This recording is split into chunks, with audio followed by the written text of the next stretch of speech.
ಗುರುಜಿ, ಕಾರ್ಯಕ್ರಮದ ಪ್ರಾರಂಭದಲ್ಲಿ ನೀವು ನಮಗೆ ತಿಳಿಸ್ಕೊಡ್ತಿದ್ರಿ, ದೇವರನ್ನೇ ಇತ್ತೀಚಿನ ದಿನಗಳಲ್ಲಿ ಅದಕ್ಕೆ ಕಲಿಯುಗ ಅಂತ ಹೇಳೋದು ನಶಿಸಿ ಹೋಗುತ್ತೆ ಖಂಡಿತವಾಗ್ಲು ಅಂತ ವೀರಬ್ರಹ್ಮೇಂದ್ರ ಸ್ವಾಮಿಗಳು ಆಗ್ಲೇ ತಿಳಿಸಿದ್ದಾರೆ ಅವರ ಚರಿತ್ರೆಯಲ್ಲಿ ಅಂತ ಕೂಡ ಹೇಳ್ತಾ ಇದ್ರಿ.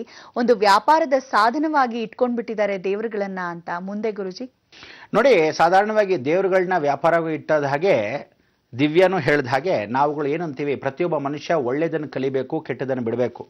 ಕೆಟ್ಟದನ್ನ ಕಲಿತಿರೋನು ಒಳ್ಳೆಯದನ್ನು ಕಲಿಯೋಕ್ಕೆ ಸದ್ಬುದ್ಧಿ ಮಾರ್ಗದಲ್ಲಿ ಹೋಗ್ತಾ ಇರ್ತಾನೆ. ಕೆಲವರು ಒಳ್ಳೆಯವರಾಗಿದ್ದವರು ಆ ಕೆಟ್ಟ ಬುದ್ಧಿಗೆ ಹೊಟ್ಟೋಗ್ತಾರೆ. ಯಾಕೋ ಏನೋ, ಯಾವ ಸಮಯ ಬರುತ್ತೋ ಹೇಗೆ ಬರುತ್ತೋ ಗೊತ್ತಾಗೋಲ್ಲ. ಇವತ್ತಿನ ದಿವಸ ಕಲಾಕೃತಿಯನ್ನು ಮಾಡಿರ್ತಕ್ಕಂಥವ್ನು ಒಂದು ಕಲ್ಲನ್ನು ಕೆತ್ತ ಅಂತ ಇಟ್ಕೊಳ್ಳಿ. ಒಂದು ದೇವರ ವಿಗ್ರಹ ಎಷ್ಟಪ್ಪ ಅಂತ ಹೇಳಿದ್ರೆ, ಒಂದು ಸಣ್ಣ ವಿಗ್ರಹ ಅಬ್ಬಬ್ಬ ಅಂದರೆ ಜಾಸ್ತಿ ಅವನಿಗೆ ಖರ್ಚಾಗಿರಲ್ಲ. ಕಲ್ಲು ಎತ್ಕೊಂಡ್ಬಂದಿರ್ತಾನೆ, ಕಲ್ಲಲ್ಲಿ ಕೆತ್ತನೆ ಮಾಡಿರ್ತಾನೆ. ಕೆತ್ತನೆಗೆ ಕಲೆಗೆ ಕೊಡೋಣ, ಸಂತೋಷಪಟ್ಟು ನಾವು ಕೊಡೋಣ. ಆದರೆ ಅವನು ಹೇಳೋ ಬೆಲೆ ಎಷ್ಟು ಅಂದರೆ ಅಬ್ಬಬ್ಬಬ್ಬಬ್ಬ ಗಗನಕ್ಕೆ ಏರೋಗಿರುತ್ತೆ. ಅಂದರೆ ಕೊಂಡ್ಕೊಳ್ಳೋನು ಕೂಡ ಕೊಂಡ್ಕೊಳ್ಳೋದಿದ್ದಾಗ್ಬಿಡುತ್ತೆ. ಅಂದರೆ ಆ ಚಂದ್ರಾರ್ಥ ಸೂರ್ಯಚಂದ್ರ ಇರೋವರೆಗೂ ನಾವುಗಳು ಸತ್ತೋದ್ರು, ಯಾರು ಮಾಡಿಸಿರ್ತಾರೋ ಅವ್ರುಗಳು ಹೊಟ್ಟೋದ್ರು ಸಹ ಜೀವಂತವಾಗಿರುತ್ತೆ ನಿಮ್ಮ ಕಲಾಕೃತಿ. ಎಲ್ಲರೂ ಹೊಟ್ಟೋಗ್ತೀವಿ ಭೂಮಿಯಿಂದ, ಆದರೆ ಆ ಕಲ್ಲು, ಆ ವಿಗ್ರಹ, ಆ ದೇವರು, ದೇವಸ್ಥಾನಗಳು ಇದ್ದೇ ಇರುತ್ತೆ. ಅಂದರೆ ಎಷ್ಟು ಮಟ್ಟಿಗೆ ಪ್ರಭಾವ ಬೀರಿ ಅದನ್ನು ಯಾರೂ ಗೊತ್ತಿಲ್ಲದೆ ಇರೋ ಕಲ್ಲನ್ನು ನೀನು ಎಲ್ಲಿಂದನೋ ತಂದಿರತಕ್ಕಂಥದ್ದು ಕೆತ್ತಿ ಕೊಟ್ಟಾಗ ಆ ಗಣಪತಿನ ಎಷ್ಟು ಜನ ನಮಸ್ಕಾರ ಮಾಡಿರ್ತಾರೆ. ಯುಗ ಯುಗದಿಂದ ಮಹಾರಾಜರು ಮಾಡಿರೋದು ಅದೇ. ಅಂಥ ಒಂದು ದೈವತತ್ವ, ಆ ಸಾನ್ನಿಧ್ಯವನ್ನು ಅರ್ಚಕರು ಪೂಜೆಯ ಪುರಸ್ಕಾರ ಮುಖಾಂತರ ಶಕ್ತಿಯನ್ನು ಕೊಟ್ಟು ಕೊಟ್ಟು ಕೊಟ್ಟು ಆ ಶಕ್ತಿ ಸಾನ್ನಿಧ್ಯವನ್ನು ಹೆಚ್ಚಾಗಿರ್ತಾರೆ. ಇವತ್ತು ದಯವಿಟ್ಟು ಹೇಳ್ತಾ ಇದ್ದೀನಿ ವೀಕ್ಷಕರೇ, ನಾಳೆ ದಿವಸ ನೀವೆಲ್ಲರೂ ಆ ದೇವಾಲಯ ಶಾಸ್ತ್ರದಲ್ಲಾಗಲಿ ಸಂಗಮದಲ್ಲಾಗಲಿ ಪ್ರತಿಯೊಬ್ಬ ಮನುಷ್ಯನು ಸನಾತನ ಧರ್ಮ ಮುಖಾಂತರವಾಗಿ ಪ್ರತಿಭಟನೆ ನಾವು ಮಾಡ್ತಕ್ಕಂಥ ಅವಕಾಶವನ್ನ ಯಾವ ಕಾಲಕ್ಕೂ ಏನು ಮಾಡಬೇಕು, ದುರ್ಜನರು ಯಾವ ಕಾಲಕ್ಕೂ ನಮ್ಮ ದೇವರುಗಳನ್ನ ಇನ್ನು ಮೇಲೆ ಕದ್ಕೊಂಡು ಹೊರಟೋಗ್ತಾರೆ. ಕಲಿಯುಗ ಏನು ಮಾಡೋಕ್ಕಲ್ಲ. ಆದರೆ ಭಗವಂತನಿಗೆ ನಾವು ಇದನ್ನೆಲ್ಲ ನೋಡ್ತಾ ಇದ್ದಾಗ ದೇವರಿಗೆ ಇದೆಲ್ಲ ದೇವರು ಅಂತಲ್ಲ. ಯಾಕಂದ್ರೆ ಅವನಿಗೆ ಇದೆಲ್ಲ ತೃಣಕ್ಕೆ ಸಮಾನ. ಆಕೆ ಅಂದರೆ ಅವನೇ ಭಗವಂತನಾಗಿರೋದ್ರಿಂದ ಅವನಿಗಿದೆಲ್ಲ ನಾವು ನಮಗೋಸ್ಕರ ಮಾಡಿಕೊಂಡಿರೋ ಆಚರಣೆಯಲ್ಲಿ, ನಮ್ಮನ್ನೇ ನಾವು ಪಾಲಿಸ್ಕೊಳ್ತಕ್ಕಂಥ ಆಚರಣೆಯಲ್ಲಿ ಇವತ್ತಿನ ದಿವಸ ಪ್ರತಿಯೊಬ್ಬ ಮನುಷ್ಯ ನಾವು ಬದುಕ್ತಾ ಇದ್ದೀವಿ ಅನ್ನೋದು ಸಾಕ್ಷಿ ರೂಪ. ಅದನ್ನು ಬಿಟ್ಟು ಭಗವಂತ ನಮ್ಮನ್ನು ಯಾತಕ್ಕೆ ಕಳಿಸಿದಾನೆ ಅದನ್ನ ಮನದಾಳದಲ್ಲಿ ಯೋಚನೆ ಮಾಡಿ ಕರ್ತವ್ಯಂ ದೈವಮಾನ್ವಿಕಂ, ಆ ದೇವರು ಹೇಳ್ಕೊಟ್ರ ಕರ್ತವ್ಯಗಳನ್ನು ನಿಷ್ಠೆಯಿಂದ ಮಾಡೋದೇ ಧರ್ಮ ಮಾರ್ಗ, ಸನಾತನ ಧರ್ಮ ಮಾರ್ಗ.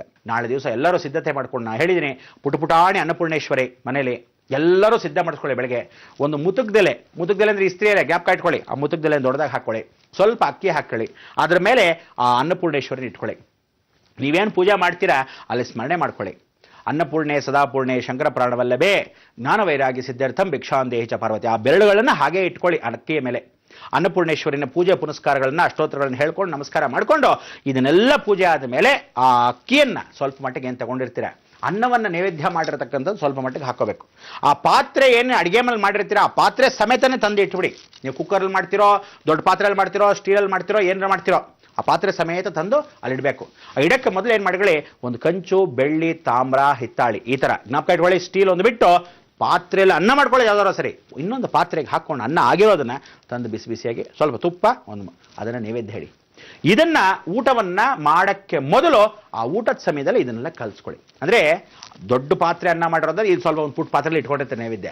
ಇದನ್ನಾದ್ರೂ ಹಾಕೊಂಡ್ರೆ ಎಲ್ಲರಿಗೂ ಪ್ರಸಾದ ಆದಂಗಾಯ್ತು, ಪ್ರತಿನಿತ್ಯ ಪರಮಾನ ನೈವೇದ್ಯ ಆಯ್ತು. ಇದಕ್ಕಿಂತ ದೊಡ್ಡ ನೈವೇದ್ಯ ಇನ್ನು ಜಗತ್ತಲ್ಲಿ ಯಾವುದೂ ಇಲ್ಲ ಅಂತ ತಿಳ್ಕೊಳ್ಳಿ. ಹಣ್ಣು ಕೊಟ್ರೆ ಬಾಯಂಜಲು, ಇವತ್ತಿನ ದಿವಸ ಏನಾದರೂ ಇಟ್ಟರೆ ಸರ್ವದಾ ಯಾವ ಕಾಲಕ್ಕೂ ಹಾಲಿಟ್ರೆ ಆಕಳೆಂಜಲು. ಇಲ್ಲಿ ಎಂಜಲು ಅಲ್ಲದೆ ಇರೋದು ಯಾವುದು, ಮೊದಲಾಗಿ ಅನ್ನ. ಕೆಲವರೆಲ್ಲ ಅನ್ನಕ್ಕೆ ಉಪ್ಪು ಹಾಕ್ತೀರಾ, ಮೊದಲೇ ಹೇಳಿದ್ದೀನಿ, ಅನ್ನಕ್ಕೆ ಉಪ್ಪು ಗಿಪ್ಪು ಹಾಕಿಡಬೇಡಿ, ಅಕ್ಕಿಗೆ ಉಪ್ಪು ಹಾಕ್ಬಿಡ್ತೀರಾ. ಯಾವ ದರಿದ್ರ ಬುದ್ಧಿ ನಿಮ್ಗೆ ಕಲ್ತ್ಕೊಂಡು ಜೀವನ ಪೂರ್ತಿ ಸಾಲದಲ್ಲಿ ಇರ್ತೀರಾ, ಋಣ ವಿಮುಕ್ತಿ ಆಗಲ್ಲ.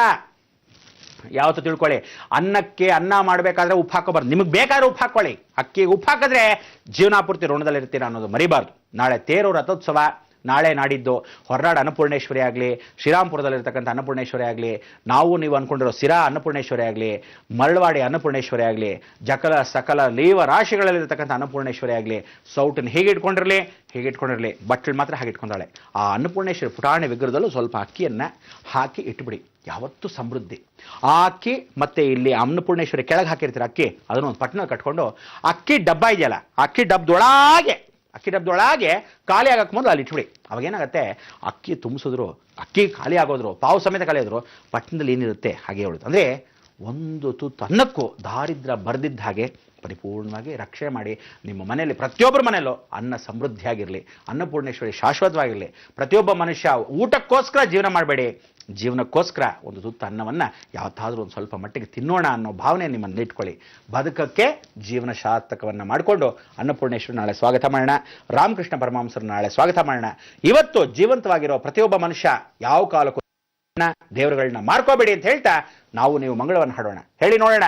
ಲೋಕ ಸಮಸ್ತ ಸುಖಿನೋ ಭವಂತು, ಸನ್ಮಂಗಳಾನಿ ಭವಂತು. ಗುರುಜಿ, ನಾಳೆ ಏನೆಲ್ಲ ವಿಶೇಷತೆಯಿಂದ ಕೂಡಿದ ದಿನ ಅಂತ ಇವತ್ತೇ ತಿಳಿಸ್ಬಿಟ್ರಿ. ಯಾಕಂದ್ರೆ ನಾವು ಸ್ವಲ್ಪ ಸಜ್ಜಾಗ್ಬೇಕಲ್ವೇ. ಅನ್ನಪೂರ್ಣಿಯ ಜಯಂತಿ, ಹಾಗೆ ರಾಮಕೃಷ್ಣ ಪರಮಹಂಸರ ಜಯಂತ್ಯೋತ್ಸವ ಕೂಡ ಹೌದು ನಾಳೆ ಅಂತ ಹೇಳ್ತಿದ್ರಿ. ಇನ್ನಷ್ಟು ಮತ್ತಷ್ಟು ಮಾಹಿತಿಯನ್ನ ನಾಳೆ ಹೊತ್ತು ತರ್ತೀರಾ ಅಂತ ಭಾವಿಸ್ತಾ ನಮ್ಮ ಈ ಕಾರ್ಯಕ್ರಮಕ್ಕೆ ಆಗಮಿಸಿದ್ದಕ್ಕಾಗಿ ಧನ್ಯವಾದಗಳು. ವೀಕ್ಷಕರೇ, ಸರಿ ಹೊರಡ್ತಾ ಇದೀವಿ. ಮತ್ತೆ ನಾಳೆ ಇನ್ನಷ್ಟು ವಿಶೇಷ ಮಾಹಿತಿಗಳೊಂದಿಗೆ ನಿಮ್ಮನ್ನ ಭೇಟಿ ಮಾಡ್ತೀವಿ ಅಂತ ಹೇಳ್ತಾ ಹೋಗ್ಬರೋದಾ? ನಮಸ್ಕಾರ. ಜೈ ಭಗವಂತ, ಜೈ ಭಗವಂತ, ಸನಾತನ ಧರ್ಮ.